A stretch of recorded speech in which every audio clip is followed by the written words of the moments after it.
Welcome to Midnight Menu Plus One. I'm Ray Canada. And I'm Margot Moss. We're here at Ted's Frost Top on Claiborne and Calhoun in Uptown New Orleans. Once a week, Margot and I meet here at Ted's, and we invite a member of New Orleans food community to join us. And we invite them to bring along a friend, a plus one. We never know who the plus one's going to be. It can be a friend, a neighbor, a family member, fellow restaurant person. It's a mystery. It's a mystery to us. We'll find out in a moment. And we'll be talking to our special guest. We're excited to have with us tonight at Midnight Menu Plus One a very special person, somebody who is, we think, the only chef who is on the full faculty of a major medical school in America.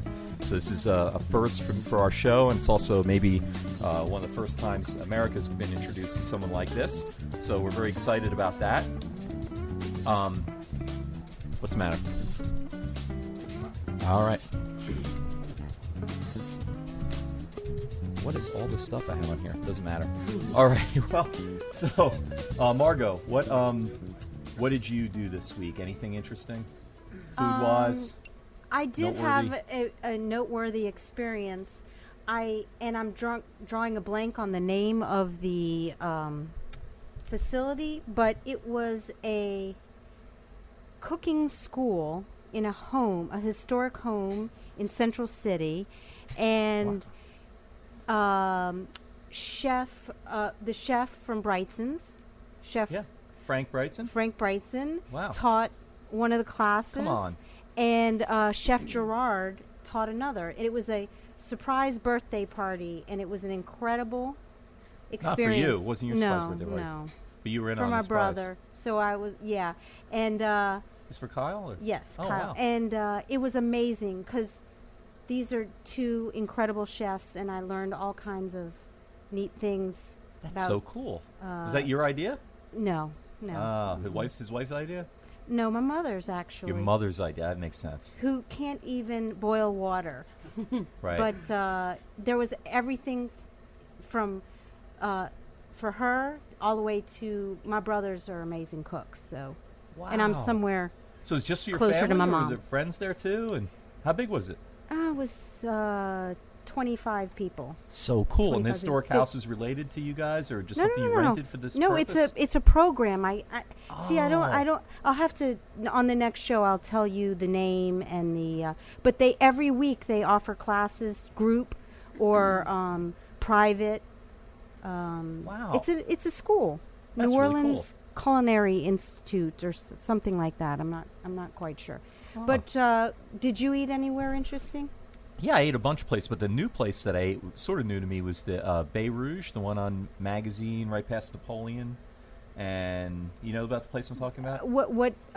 It's got a real, tell us about it. It's got a real bright colored sign, kind of pastels. It's right near Mona's. What kind of food? Well, the food was like eclectic. I guess it's sort of trying to be French, but I mean, I ate there once before, and I had a pig dip sandwich, which was like Pig dip? Yeah, it was like a French dip, but it was pork instead of beef, and it was really good. And then the family went there the night of that champagne stroll on Magazine or whatever it was called, and I had like the brie fries. They had like cheese fries that had brie on them instead of like American or whatever. And that was really good. And then some fried mushrooms dipped in something. And gosh, what did I have for my entree? Do you remember, Kathy?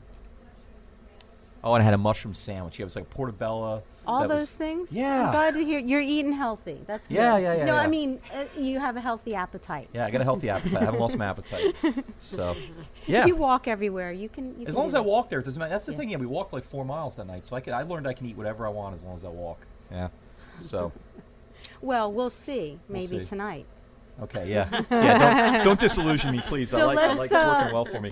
Our guest is here, and she is seated with us, and we have with us Leah Saris, who is, we believe, we're going to say it on the show emphatically, we think she is the only chef in America who's on the faculty of a medical school. And so they take off their lab jackets and they put on their chef aprons and they learn from her, and they learn what it means to be to train to be a doctor or physician from a chef. That's amazing. What a really innovative thing for Tulane to do. And was that your idea, or was that No. or they recruited you to do that? I was recruited. If that were my idea, I hope I'd be a millionaire right now. But none of us are yet.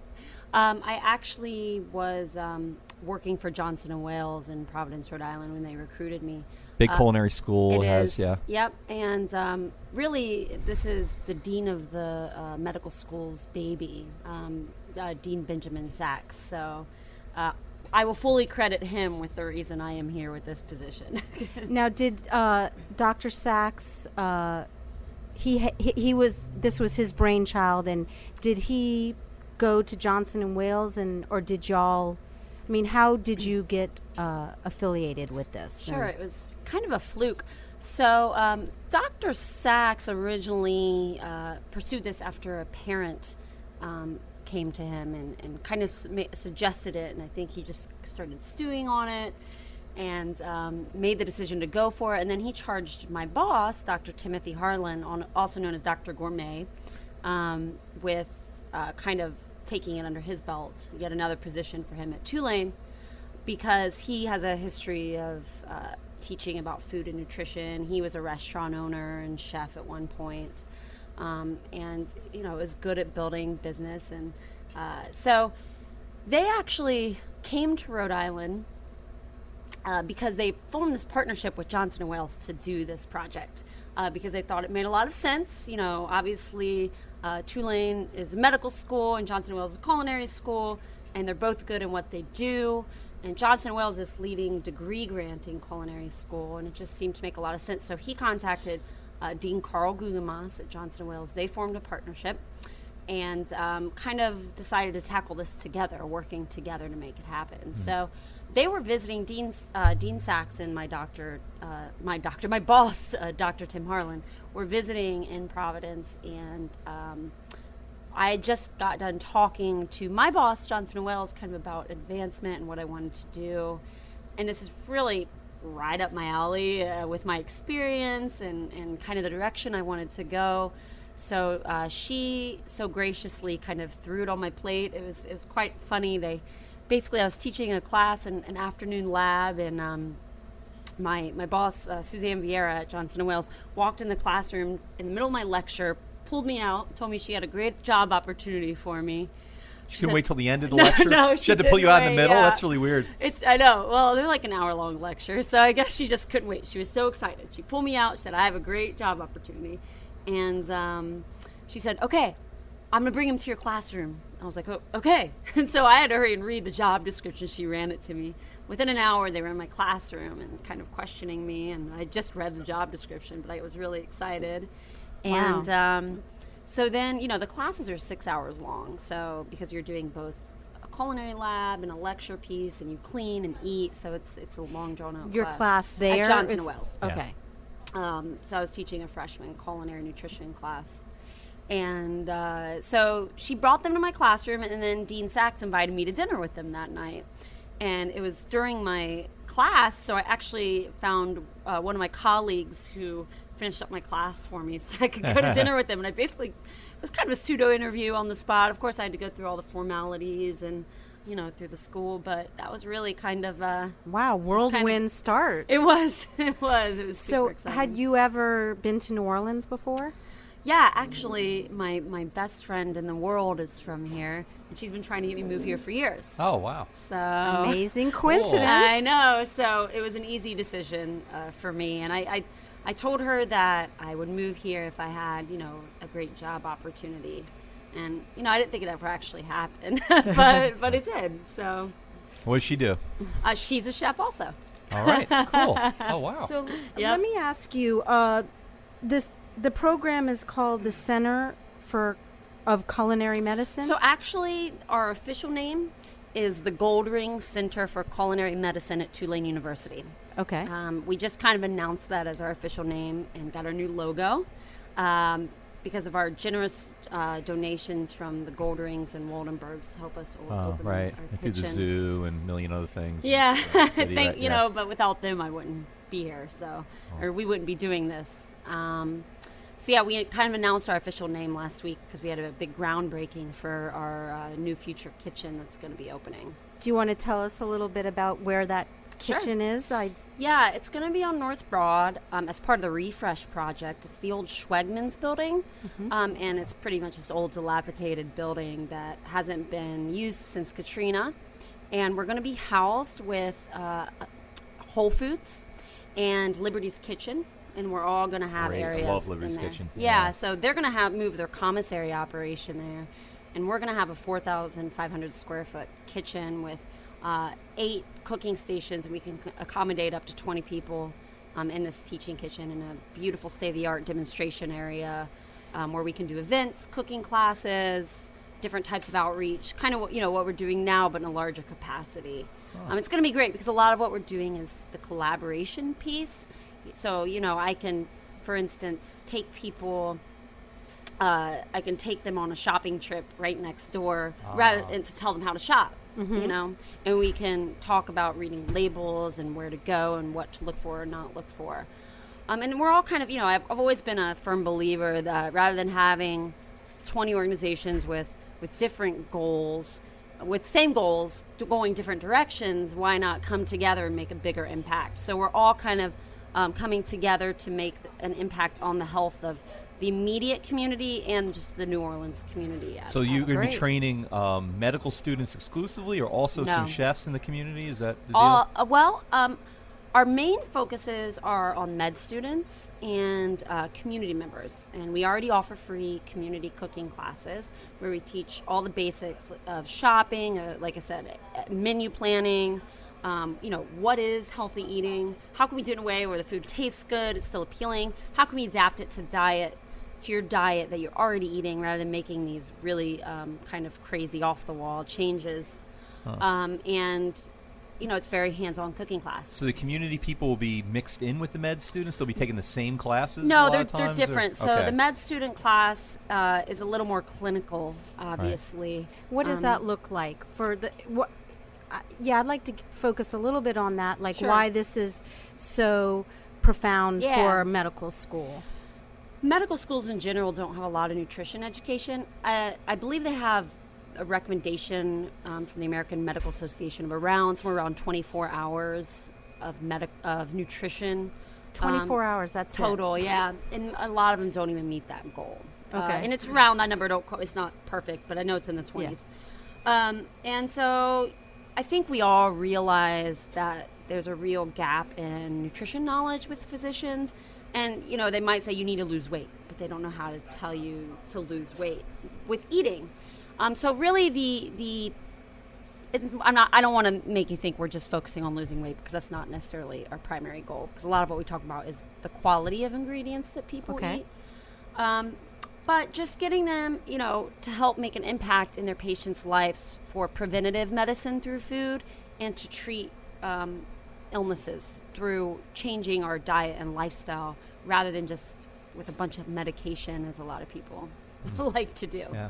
So we're teaching them so they understand it, so they hopefully will adopt this kind of lifestyle, because obviously, if you walk the walk and talk the talk, people are a lot more likely to listen to you, and you're a lot more passionate about what you're talking about. And so they understand some of the barriers that people have. They understand small steps they can make to make an impact in these patients' lifestyles. So theirs is both teaching the information, tying it into their, the physiology, the biochemistry, everything they're already learning, so it all kind of meshes together and makes sense. And then we're also having them help us through service learning, which we've had a huge success with already. They're going out in the community with us to do these cooking classes, so they get comfortable actually taking the information we're teaching them and giving it to the community members and learning on site, Great. Yeah. Oh. I have a question about, so what is there one shocking thing or a myth about food that you've experienced with the medical students, our second year medical students or whatever, that are surprising that they didn't realize about food? And is there anything in the community that has been really hard to introduce?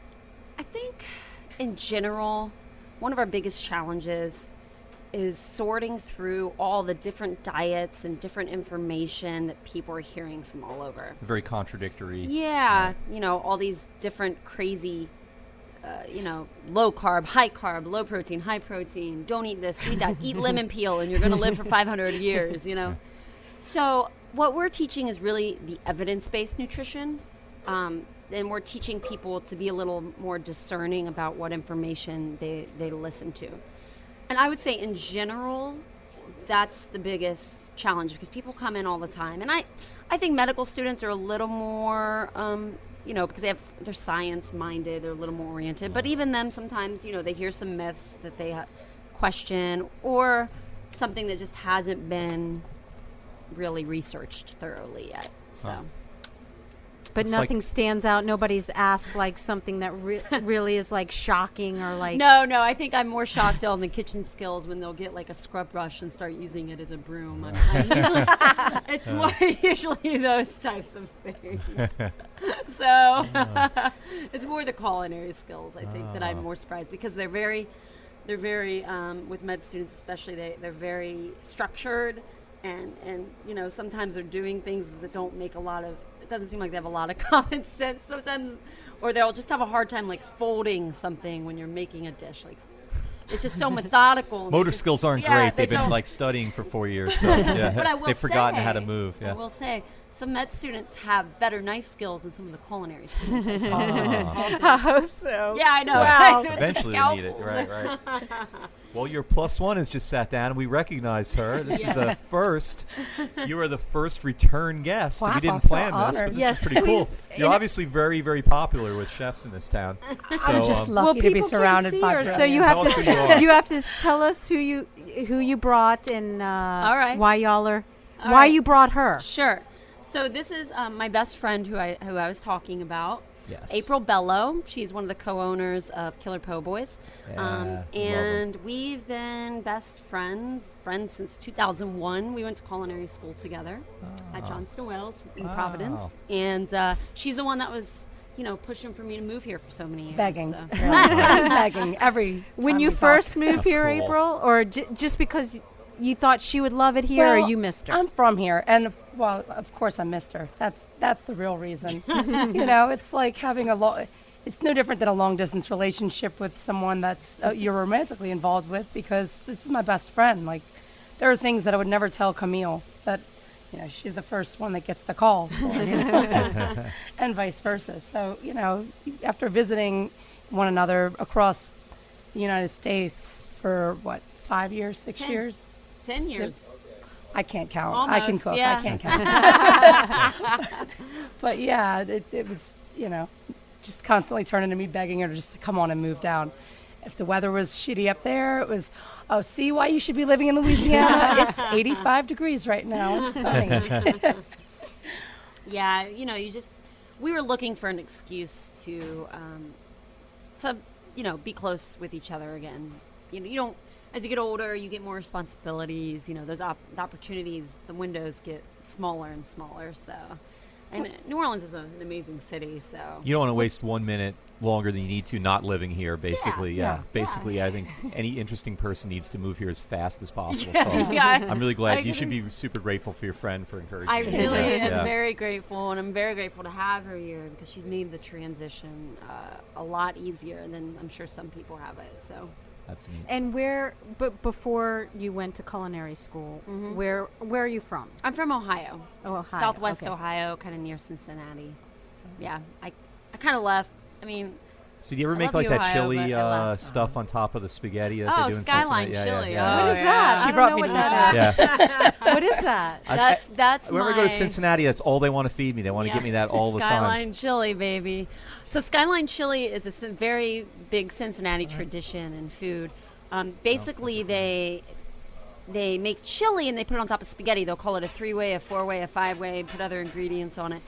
They also do it on top of hot dogs, which is really what I like. They're like little mini hot dogs. They're so bad for you, but they're my vice. They're my vice That's once or what's twice a year. Food. Yeah, and I think really what makes it kind of stand out and different from any kind of chili you'd get is that it has cinnamon in it. The owners were Greek, Yeah. and Because it started at that Skyline Diner or whatever it was, right? It was like Yeah, a Greek it's- kind of diner. And they yeah, just, exactly. one day they had some spaghetti but no sauce or something like that. Yep. And had some chili and they threw it together and threw some Exactly. cinnamon in or something. Yeah, right? yeah, And- exactly. So It's a big Cincinnati tradition. That's one of the only things I look forward to eating when I go home. So. Yeah, I'm trying to think of what else Cincinnati's known for food-wise. That's well, about it, right? I will tell you what Cincinnati is known for, and she's been there. Jungle Jim's. You might not have ever heard of it. Amazing. Jungle Jim. You should go. It's the coolest grocery store in the history of the world. It's a huge warehouse. It's probably 50,000 square feet or more. I mean, think of the size of a BJ's or a Costco, but it's a lot of specialty foods. So they'll have like maybe the largest hot sauce collection in the United States. They had the largest cheese collection. I don't know if that it is anymore. Huh. They have rows of olive oil, rows of balsamic vinegar. Then they have whole Mustards. rooms, mustards. Yeah, whole rooms dedicated to Germany or Italy or Spain or Greece with just ingredients from that area. Wow. It's amazing. It's just one of these? They were opening a second one. I'm not sure if it opened yet, but they were on the verge of it last time I was home. Huh. How long's it been around? I'm not sure when they opened, but most of my life I've been going there. And my guess is the 80s they opened. But they also do all these fun things. Like they'll get all the old animals from like Chuck E. Cheese and there'll be these weird moving Walking critters. around? Yeah. Well, no, they're just like in the store. The They had a animatronic tram that was things. going around it. It's like They had a tram yeah. going around? Yeah, I don't think it's working anymore for some reason, but it's and they're known for one of the coolest bathrooms in the world. If you ever get one of those weird, random emails where like the 10 coolest bathrooms in the world, it's usually on there. Really? Because What they makes it so look like cool? porta potties inside the building, so you think you're literally walking into a porta potty, and so someone will walk in and someone will be waiting for them because they think it's full. But you walk in through it and it actually opens It's up an to a huge entryway? bathroom. yeah. It's like elegant. yeah. Oh, that's so funny. Yeah, it's pretty funny. They also have a humidor and a wine store. Jungle Jim's, you should be paying me for this. Wait, a humidor in the bathroom? So No. free stuff. not in the bathroom. But in the store, so they have like really fine wines. They have a humidor. They have a liquor store. It's really cool. If you go there again, you need to go to Jungle Jim. Now I'm getting really, really mad at my friend Josh. He's had me out in Cincinnati a couple times. Never mentioned this place. Maybe he doesn't know. It's How would actually he in not know? Fairfield, right outside of. It's Okay, yeah, he's it's in a the suburb. city. It's very Okay. close. But that seems like a You'll know about it, destination. because He's I'm gotta not. know It about it. is because I'm from 45 minutes north of there, and I knew about it. So. Okay. But you love food. I too. do love food. So- it's true. You love food, obviously. Very much. You're geared towards healthy food. Sure. How did you feel when April was telling you about their po' boy Oh, I shop? love 'em. I mean, it's a decadent thing. Yeah. They're not, but there's nothing. I'm not saying there's Yeah, anything sure. wrong with that. Or Well, I'll say that I believe everything in moderation, and I think April can attest to the fact that I like all food, whether or not it's considered immediately healthy, but I just don't eat it every day. I'll eat fried chicken. I don't eat it every day.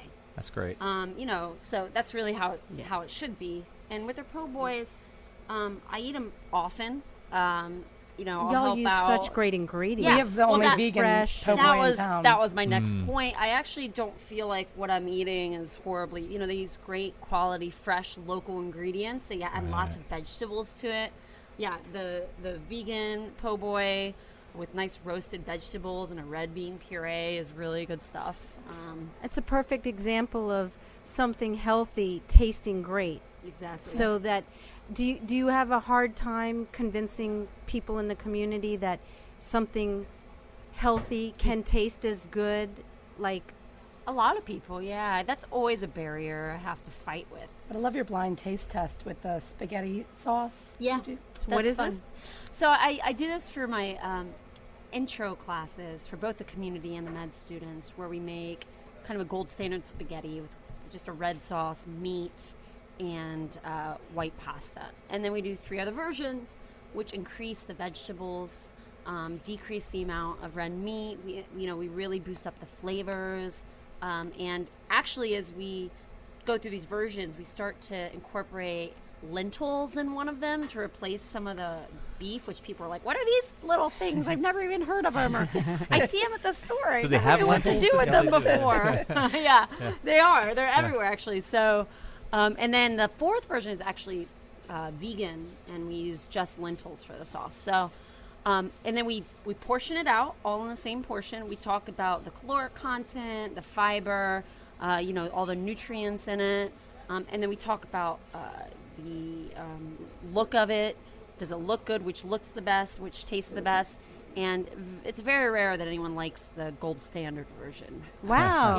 Yeah. Wonderful. And the That's others- really exciting. Yeah, and the others are 100 calories or more less. 100 calories less than the original. And that's kind of what we teach is, about increasing nutrients, decreasing calories, increasing flavor and eye appeal.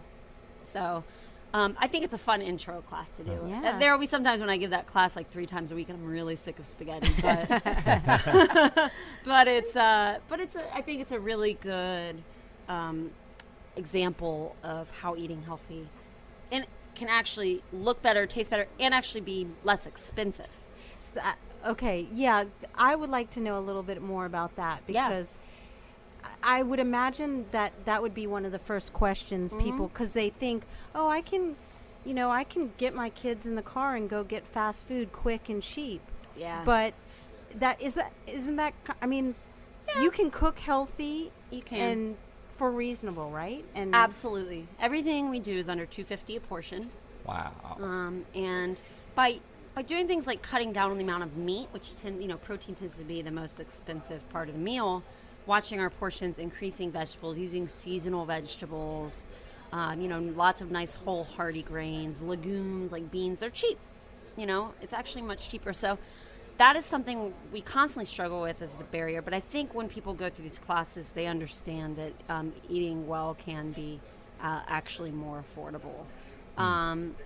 But it is a constant struggle for people to realize that. But I also realize people can go to McDonald's and get a value meal, or eat for pretty cheap. You can get the dollar menu. But my argument to that usually is when because I pay attention to a lot to what people order, to what they're getting. Most people go to McDonald's are not ordering just things off the dollar menu. Right. They're also ordering that large Coke that costs $1.50. That could buy you a head of broccoli. You know what I Yep. mean? So Tastes a lot better for you, and then they're paying for it later because they got to go to the doctor because they get Exactly. sick from And eating all they're that paying damn in a lot of McDonald's. ways. Yeah. They're paying in a lot of ways besides their health. Right. So I just it's going to be a challenge. It's something that we're all facing up against. We all know we have this need to teach people about eating well and overcome these barriers. But we have a long road ahead of us. But we're starting to kind of break. It's advantageous for us to be in food service because we can just sneak healthy on people and they don't know. They just say, "Oh my God, that's delicious," and they just have no idea That's actually a great point because a lot of what we teach is that we don't necessarily want people to tout the word healthy because there's been a lot of research done on that, and when people see the word healthy or they have this preconceived notion about Yeah. what it's going to be like, and they're much more dissatisfied than they would be otherwise. And actually, when people see healthy, they feel like they can eat more. And there was research on cookies where one of them said like healthy oatmeal raisin cookie, and the other one didn't. People actually ate more of the healthy oatmeal raisin cookie. the same cookie. Yeah, because it said healthy on it. So a lot of what we tout isn't necessarily, we aren't just saying healthy. It's just just make these subtle changes. Don't announce that Right. it's better for you. Just do it because healthy, should taste good too. Not that there's not room for those little Right. sins every once in a while.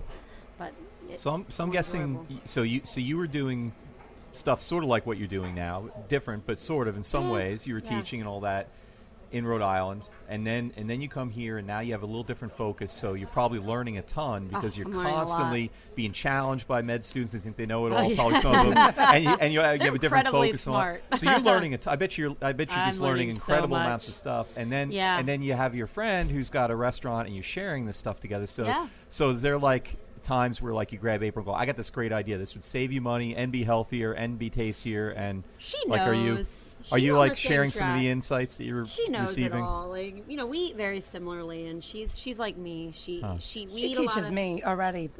She doesn't realize subtly, like, I will replace half the butter with oil. Well, I'd say we teach each other. We do. I learn a lot of methodology. She taught me in culinary school. I had no idea what I was doing, and she had a lot more experience. I remember her teaching me to make soup for my first time. I was like, making potluck soup is dinner, this? wasn't it? It was a butternut squash bisque. I remember it. So she, we teach each other, but she eats well. That's one reason why we get along so well is because we like the same stuff in a lot of ways. So I don't need to. But, like she said, we probably indirectly pick up on each other's. I know we do indirectly pick up on each other's habits quite a bit. So. Yeah, I'll purposely put nuts and fruit in the salad if I know she's over. I know she's watching and judging. And it so happens to taste really good, too. Now, April, last time we talked to you a few months ago, I'm trying to remember, didn't you say that you guys were ready to expand, or was that not true? We're still, we've got some things on the back burners that we're working towards. We're not ready to be able to make any kind of announcements or anything like that. But yeah, we're definitely. Could you give in us the the mode of exclusive? planning. Well, you can come back here next Monday. The next Monday when it finds out, we want to be. We get the scoop. When we get the, yes, when we We can have you on can as, share for a the- third time, and Yeah, exactly. You and keep we'll bring stretching it out. Pam back on. You come back too, and then we can really Then we'll have a party. get into. that would be fun.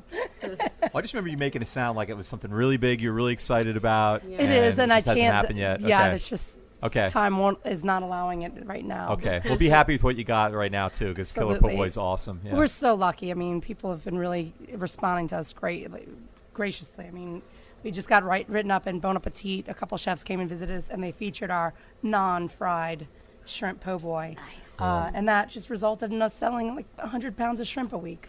So Wow. it's which This was out of a just- 70 Wait. square foot kitchen, it's pretty Wait, amazing. how Is much this did you your sell before? I would have to say probably about 50. So you went from 50 to 150 after that article came out. About 100, yeah.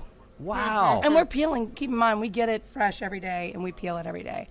So yeah, And it's half the day, delicious. one of us is peeling shrimp. Yeah. Well, I mean, to me, a shrimp's a great example of something that can be really healthy because, Yeah. correct me if I'm wrong on this. I hope I'm not wrong because this will rock me. But I mean, I went to the grocery store when I got down here and I'd start buying Gulf shrimp and they're like the size of like lobsters. Yeah. I mean, they're so big. They're right out of the water like in hours, right? Basically, right? Or within a day. And you get them for like $3 a pound. I mean, it's economical. Yeah. My whole family will eat on like 3 pounds, and we'll eat till we die. And then I went up to Brooklyn. That's the summer after I experienced this. And I tried to do the same thing for my friend. And he's in this really hip neighborhood. It's Yeah. got fish markets and all that. I went to one. It was $19 a pound. Oh. Another Yeah. was $20 a pound. These little frozen things from Yeah. Chile, frozen solid, Not not the as same. healthy, not as tasty, No. not economical. You're right. And, And so- actually, that's a lot of what we focus on. And you're paying for the shells. Yeah, it's true. Yeah, so I mean, so really, shrimp. You shop for it the right place. Shrimp's something that somebody who's You're right. not well off can really get a lot of. And that's food out where of. the Yeah. preparation really steps in. But that's a huge focus for us. Is something I instill in both med students and locals, who they know more of the market. But a lot of med students aren't from here, so we talk about. We're trying to tell people because we teach about the Mediterranean diet, and we try to teach to eat more seafood. Not that you have to eat a ton, just a few servings a week, 2-3 servings a week is really advantageous to your health. But it's not realistic for me to tell people here to go eat salmon, to eat more salmon because even though it's great for you, it's expensive, Yeah. it's not fresh, and if it's fresh, no one's going to like it anyway. I wouldn't like it. So that's the kind of things we talk about. What do we have here that's abundant, that's delicious, that's healthy, that's inexpensive, and then we start focusing on things like shrimp, or drum, or catfish, just to increase it in people's diets. And I love Gulf shrimp. That was a huge benefit of moving here is all the Gulf shrimp. But like in New England, we would focus on halibut and scallops and mussels and clams because that's what we had abundant there. So it's all about, obviously where you're at. Well, it's time for a book of questions, isn't it? Yes. All right, you know about the book of questions. I You laughed. You don't, don't know what it is? I don't This know. was I'm written curious. before you were born, probably. This was a big hit in the '80s. And board games came out of this, and radio shows and all that. But this is, So you're gonna pick a number between 1 and 217. And I think since April did the questions before, I want to ask her. We'll wait. I was going to ask you something different, specific, but let's start with this and. Okay. So pick a number. Pick a number, and your life will never be the same again after this. I'm going to go with 117. Oh, you shouldn't have done that. I know. No, I'm just I'm kidding. going to regret it. Okay, this is very 80s melodramatic. This book. Okay, here this is very dramatic. All right. This is grim even. Have you ever considered suicide? Oh, man. What is your mother's listening to the show? What is so important to you that without it, life would not be worth living? Wow. Huh? Oh, that's That a is downer. very- Sorry. That's all right. We're going to bring it up. The answer to that is I can't say I've ever seriously considered suicide. You know, when you're a teenager and growing up, you get in those moods where you're like, oh, life is just horrible. I got embarrassed in the lunchroom by the boy I have a crush on. And everything's going to end. But then, you know, you snap out of it and you realize life goes on. So there's nothing so important to you that without it, life is not worth living. Oh, well, Or maybe I you just haven't think- lost that thing yet. I think it sounds corny, but love. In any capacity, it doesn't necessarily have Right. to be romantic, but just friends and family and people you care about, and love of something, you know, whether it's a passion, love of people. So for me, that would be food, and I think love entails a lot. So I would say that. So we took away Have you all your lost love food, all altogether? romance, all friends, then life would not be then worth I might living. consider. Then I might consider suicide. All right. I might consider trying to love suicide. You're right. Maybe I would. All right. Wow. All right. Good answer. Do you want to do the book of questions again, or can I ask you? I didn't like my question last time. You want to try again for a better Let's Do a question? better question. Don't do one so No, grim. either all right? way. It was well, mine was kind of morbid last time too. All right. Give us one Let's besides say, 117. How about 109? 109. Huh. Since adolescence, in what 3-year period do you feel you experienced the most personal growth and change? Wow, the It last asks. 3 years. All Really? right. Yeah, definitely. And why is that? I mean, you know, what's funny is when you're younger, you listen to everyone that's older, you tell you, you know, once you reach 30, you know, things are going to make more sense. They're going to change. And then once you reach 40, they're going to change even more. And it's all about just the culmination of your life experiences finally starting to make sense. Where, like, all the embarrassment and all the hard work and all that starts, at least, like, things start to line up in a way that, like, it just starts to make sense. And, you know, things that maybe would have been heart-wrenching or painful before no longer are, because you've got something to compare it to, you know. And yeah, the last 3 have definitely been. Not to mention My all your 30s. business growth. Yeah, I've got my best Your friend living here, my fiancé. fiance, the love of my life, and who I've known for years. And it was just like he was in that last 3 years of growth where one day I'm just like, I really like him, you know. But there's that, as well as, you know, the business, like we said. I mean, I've grown with my family as well. I mean, just learned how to, you know, forgive and forget certain things, and it's just, yeah, the last 3 years, it's been pretty amazing. And I'll say from an outside perspective, it's been really cool. I can tell it's been a good, you know, it's been a good few years for you, and she has grown a lot. But it's been really cool for me being able to be here for part of it, rather than talking She's about it over the helping. phone. That's the thing. Yeah, well, which we're both bad at talking on the phone, by the way. So now we actually can talk on a daily basis. Now I can and- call and be like, I'm coming over to rant, and that makes a big difference in your personal growth. Now, Camille hasn't gotten a little jealous in the past. No. He's supportive and happy Oh, for you. absolutely. and- He's so happy that he doesn't have to be the one to hear all the rants. No, we He'll like girl shove her out stuff. the door. Go talk to Leah. share time very well. And well, there's never really been any kind of jealousy or any of that. I think both Cam and I have moved past that point in our lives where that would be of any concern, you know. Like I can see when he's getting annoyed, he can see when I'm getting annoyed, and it never even comes to head, because then either one of us says, go hang out with your best friend, or come on and hang out with me. And that usually balances it out. Nice. Yeah. All right, I have a question. If Ray and I were to walk into your apartment or home Yeah, it's right now, apartment. apartment, and open up your fridge, what would be in it? I really do preach what I teach. I have a ton of vegetables. I always have greens. I love greens. When in doubt, leafy greens is the answer, by the way. Lots of nice cheeses. I have a stocked pantry with beans and lots of grains because it's fun, and some fun spices. Oh, I've been really big into smoked paprika lately. That's kind of my new love. I know that's not my refrigerator, but That's all right. That's it counts. I don't eat a lot of meat. I think I have a little bit of chicken and some pork tenderloin maybe in my freezer. So you cook at home a lot? I do. I do. I go through phases where I cook all the time and where I don't cook so much. When you live alone, as you know, it's a little harder to get motivated to want to cook for yourself all the time. And when I have late classes, a lot of time I'll end up eating in there. So, but I do cook. It's nice having April because we can cook for each other. She'll cook for me if I don't feel like cooking. I think you cooked for me the last 2 days. Thanks. No problem. I put what I learned into use. Yeah, she definitely put fruit and nuts into the salad. So, yeah, I think the reason I'm successful at what I do is because I really do believe in it, and I really do eat like that myself most of the time. I also had some pizza from Pizza Delicious in there. I love that place. I ate 2 days in a row. There were some veggies on it. It was delicious, but I don't want you to think I'm like the Hitler of healthy foods because I'm not.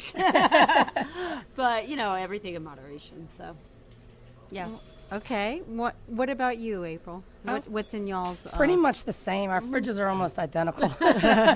Actually, yeah, I've got some grilled chicken that I made yesterday and picked. I've got a bunch of baby spinach, some leafy greens. I've got some hummus, some carrots. Yeah. You don't get home from working and just are so burnt that you don't want to cook. You still. It's our passion. I think it's different when cooking is your passion and not just your job. I think there's a big difference there. And there were many years in my life that cooking was my job. Yeah. And in those years, my answer would have been very different. It would have been ketchup, mayo. Yeah. Well, Not mayo, actually. That was always I don't more like mayo, difficult but because- mustard. Yeah, that's true. 10 times types of mustard. Sorry. Yeah, that was always difficult because actually when April and I were in college, we worked together. She got me a job. We worked at Cheesecake Factory for years together. I learned a lot there, I'll tell you that. I grew a lot in that job. But you would work at night really late, then you wouldn't cook for yourself. Yeah.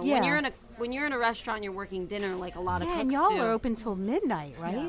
But April's I'm more. not I there think till she's midnight. more Okay, on good.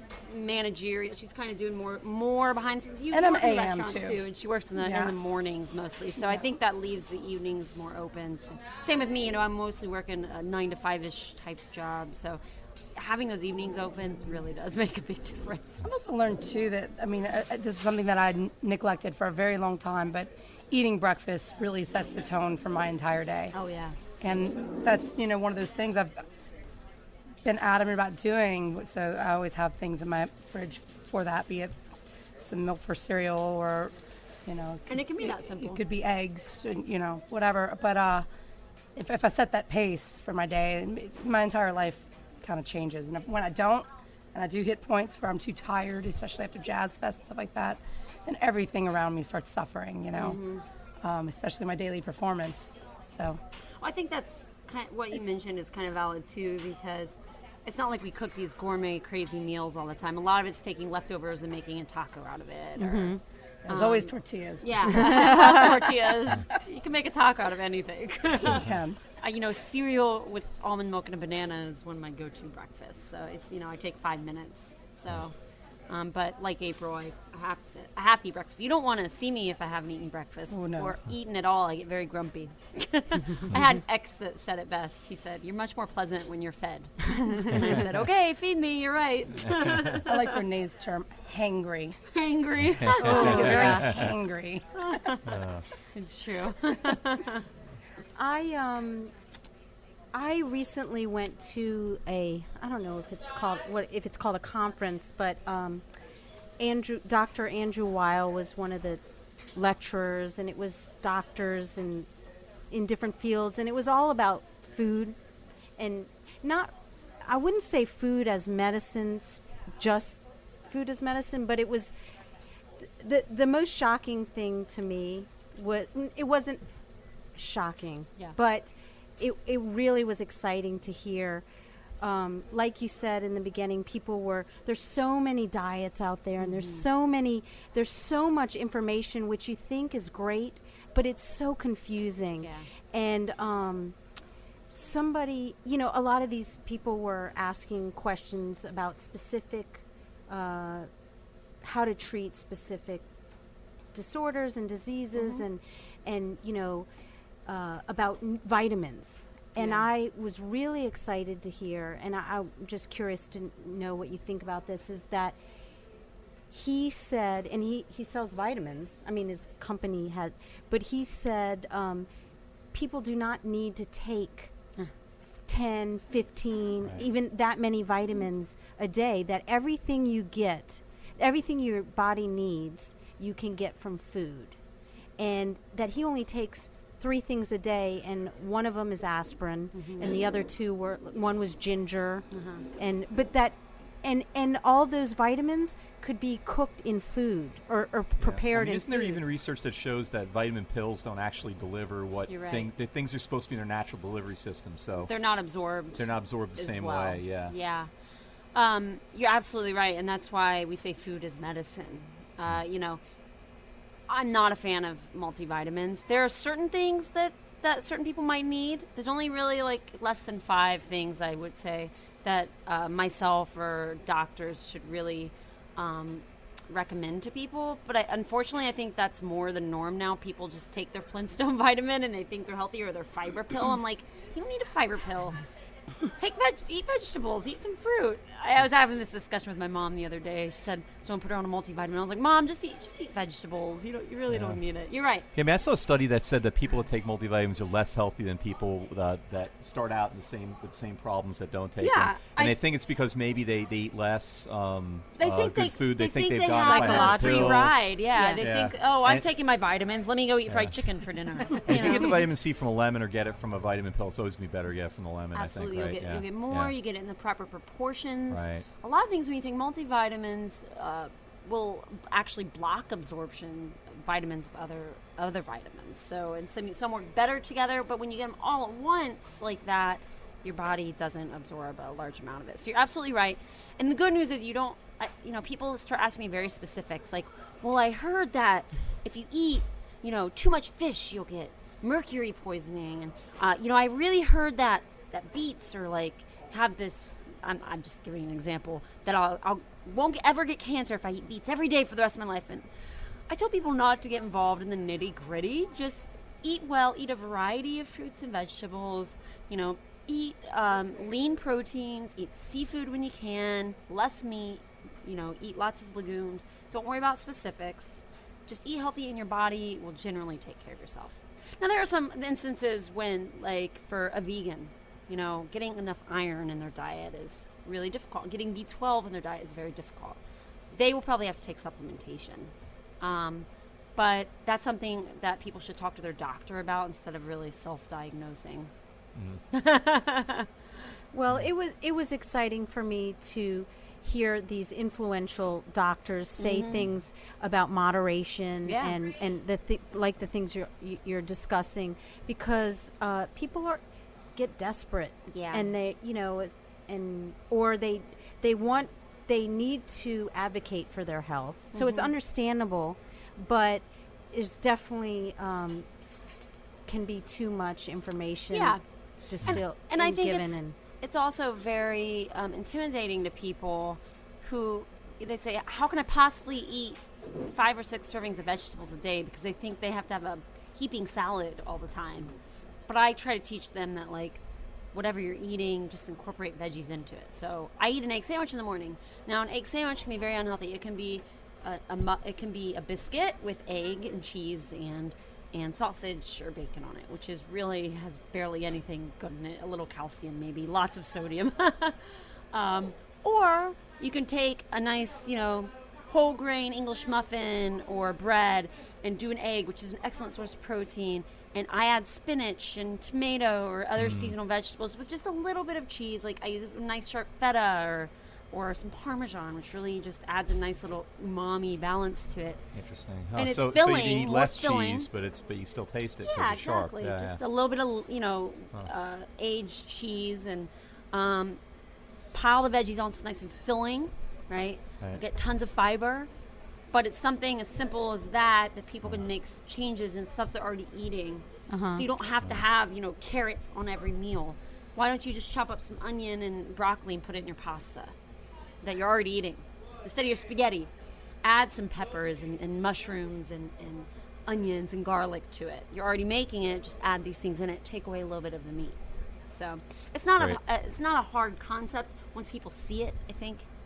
And it's nice hearing people who start to adopt these things in their own diet. I love how surreal it is that we're sitting here at a place where I hear the burgers grilling in the, in the background. The only place that I drink soda at all is here. I drink the root beer when I'm here. You told me I'm trying one of the root beers right now. Everything in moderation. That's right. Yeah, so you'd say Ted's a great place to go to as long as you don't go every meal. Yeah, like But- any restaurant. yeah, right. I say cook more at home. All right. You know. Yeah. Then Now, you can so decide what what is you a put in favorite your- restaurant that you have besides Ted's and Killer Po' Boys? Well, Killer Po' Boys is up there. Yeah. What else? So I have this conversation a lot. There's so many restaurants here, and I've only been here. Well, what do you go to over a most year. frequently? Killer Yeah, if Po' y'all- Boys. Besides Killer Po' Boys. what do you If do y'all, frequently? if y'all could Where do you go go where you actually have to anywhere pay for your together, meal? Right. I really enjoyed Root when I went there. Oh, Root's cool. Yeah, I very do like different. Root. Yeah. I really love Pho Tao Bay. That's exactly what I was going to say. Yeah. Interesting. Wow. Yeah, I do love Pho Tao Bay. It's nice and fresh and light. yeah. You know, I don't feel overwhelmed. Where a lot of things I eat, I just feel like they're so heavy. You know. I'm searching for a great taco. If you have, there was a place I went right down the street and they closed. I can't think of the name right now, but I was really excited about it. I really like Pizza Delicious. Yeah. I love their pizza. It's like that nice New York style pizza. Yeah. And one of the very few like authentic New York style pizza. It I'm from is. New York, yeah. Oh, yeah. One of the few like authentic New York style pizzas that is really refreshing. It's you know what true. mean? Yeah, I it's just love a good satisfying. piece of pizza. Yeah, there's lots So- of great pizza in New Orleans. It's not really New York style. A lot of places Yeah. call themselves New York style, but they're not really. Yeah, I know. And Pizza Delicious really hits the spot for me. Yep. So All right, those we're are running some out of of my time. favorite- April, how about you? We might have already asked you this question last time you were on. I can't remember, but same thing. Same thing. What do you like to eat? Well, she answered my first, which is Pho Tao Bay on the West Bank. But lately, I've really been loving the job that St. Lawrence is doing with their I salads. was just about to say something about Yeah, St. they usually have a Lawrence. really good salad that's very well balanced I had on a the great menu. burger there. Yeah, Ooh. they have. I haven't been to St. Oh Lawrence. yeah, you should go. Yeah, they've got also a great beer selection, as well as he sources a lot of the same from a lot of the same purveyors that we do, Holly Grove, Two Run Farm. So if you're going to eat a burger there, it's local grass-fed Awesome. deliciousness. You can't beat. No, Oh, you yeah. can't. Which is So actually cool. higher in omega-3 fatty acids. Grass-fed beef has almost as much as salmon. That's awesome. Ah. That's so cool. Yeah. That's why I'm constantly eating our beef. That St. Lawrence burger, I thought of it as soon as you went to April. Was one of the best burgers I've had in a really, really long time. I got it with some Roaring 40s cheese on it. It was pretty amazing. I gotta go, y'all. Yeah. All right. I'm excited. That could be our So it next should one help. on location. We did a burger one on location. Yeah. Yeah. Caleb Cook's a friend of ours. He's the chef there. Caleb cool. Cooks. Yeah. All right. Caleb Cook. Cook. Okay. Let's call him. Let's get him on the show. Or you can call him and tell him how great. Yeah. You've been here twice. So you must have liked it. Now, is there anything that you beat want? you up. Now, okay. Whenever I've done things like this, where I've been a guest on something afterwards, I'm like, why didn't I talk about whatever? Or why did I? You have any regrets from the last time you were on the show? Is there something that you wish you had a chance to talk about that we didn't let you talk about, or you didn't get a chance to bring up? Anything that stuck out in your mind you've been thinking of ever since? Now's your chance. You got like 3 minutes. Man, talk about pressure. You should have said this at the beginning of the show. No, and I listened to it, and I didn't have any regrets about any of the things That's that funny I because heard. we It thought was you were a good. terrible guest. No, just kidding. That's okay. Well, God bless you for having me back after. No. We're kidding. You were awesome. Okay, well, I think we're out of time, aren't we? This stinks, but as you learn, you may be back again. 'cause Yeah, I know. Yeah, You never know. Maybe Caleb will bring me. Who knows? We'll keep the tradition going. Cool. We got a competition.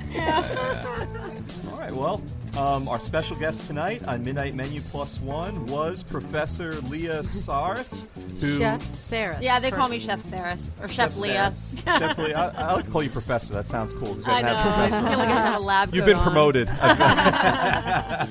So, and you can learn about her work and the Goldring Center of Culinary Medicine. Okay, cool, at Tulane Medical School. And you can also learn about April Bella's Killer Po' Boy at our website. It's neworleans.com. We'll have links posted there. Our show is recorded live at Ted's Frost Top on Claiborne Avenue in Calhoun in Uptown New Orleans.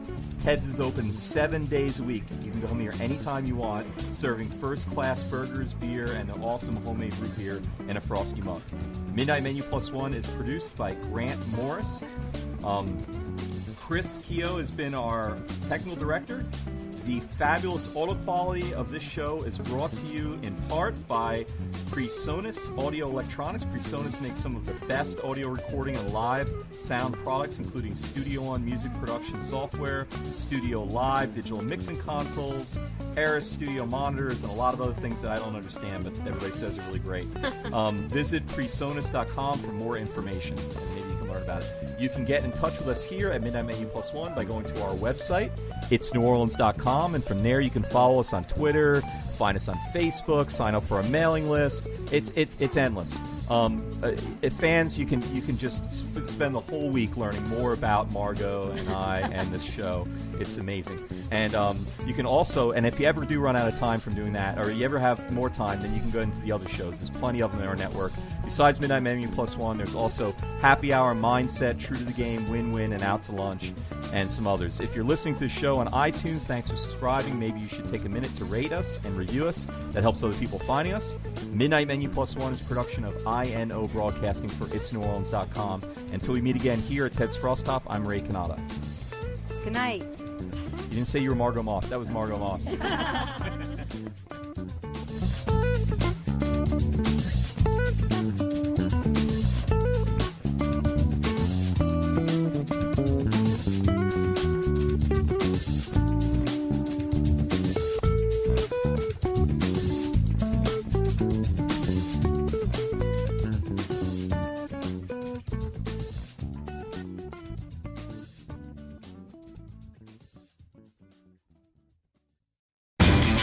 You know Labor Day signals the unofficial end of summer, but not the end of your outdoor projects. Lowe's helps you do it right and helps you save with Labor Day deals throughout the store. Shop now and get 2 bags of Stay Green potting mix for $12. And keep your lawn looking neat and trim with a Craftsman 2-cycle 17-inch gas string trimmer, now $20 off at just $119. Whatever's still on your to-do list this Labor Day, do it right for less. Start with Lowe's. Offers valid through 8/28. Soil offer excludes Alaska and Hawaii, U.S. only.